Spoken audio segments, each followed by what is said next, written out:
ಎಲ್ರಿಗೂ ನಮಸ್ಕಾರ. ಇವತ್ತು ಉದ್ದಿನ ಬೋಂಡ ಹೇಗೆ ತಯಾರಿ ಮಾಡೋದು ಅಂತ ತೋರಿಸ್ತಾ ಇದ್ದೀನಿ.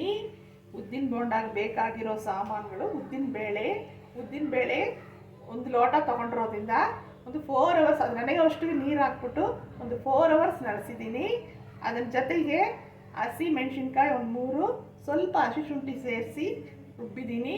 ರುಬ್ಬಿದ ಮೇಲೆ ಅದರ ಜೊತೆಗೆ ಕಾಳು ಮೆಣಸು ಸ್ವಲ್ಪ ಸೇರಿಸ್ಕೊಂಡಿದ್ದೀನಿ. ಹಸಿ ಈರುಳ್ಳಿ ಸೇರಿಸಿದ್ದೀನಿ. ಕೊತ್ತಂಬರಿ ಸೊಪ್ಪು ಇದ್ದರೆ ಆ್ಯಡ್ ಮಾಡ್ಕೋಬೋದು. ಆಮೇಲೆ ಉಪ್ಪು ಸ್ವಲ್ಪ ರುಚಿಗಷ್ಟು ಹಾಕ್ಕೊಳ್ಳಿ. ಈಗ ಹೇಗೆ ಮಾಡೋದು? ಈಗ ಎಣ್ಣೆ ಎಷ್ಟು ಹಿಡಿಯುತ್ತೋ ಅಷ್ಟು ಹಾಕ್ಕೊಳ್ಳೋಣ. ಅದು ಬೇಯಕ್ಕೂ ಜಾಗ ಬೇಕಾಗುತ್ತೆ, ನಮ್ಮ ಇಷ್ಟ. ಇದು ಗೋಲ್ಡನ್ ಬ್ರೌನ್ ಆಗಬೇಕು. ಆದಮೇಲೆ ತೆಗಿಬೇಕು.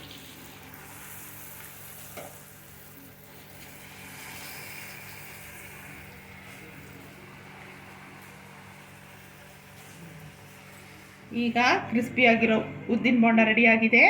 ನಿಮಗೆ ಇದರ ಜೊತೆ ಯಾವ ಥರ ಚಟ್ನಿ ಬೇಕೋ ಇಟ್ಕೊಂಡು ನಂಚ್ಕೊಂಡು ತಿನ್ಬೋದು, ಸವಿಬೋದು. ಇಷ್ಟ ಆದರೆ ಲೈಕ್ ಮಾಡಿ, ಶೇರ್ ಮಾಡಿ, ಕಮೆಂಟ್ ಮಾಡಿ.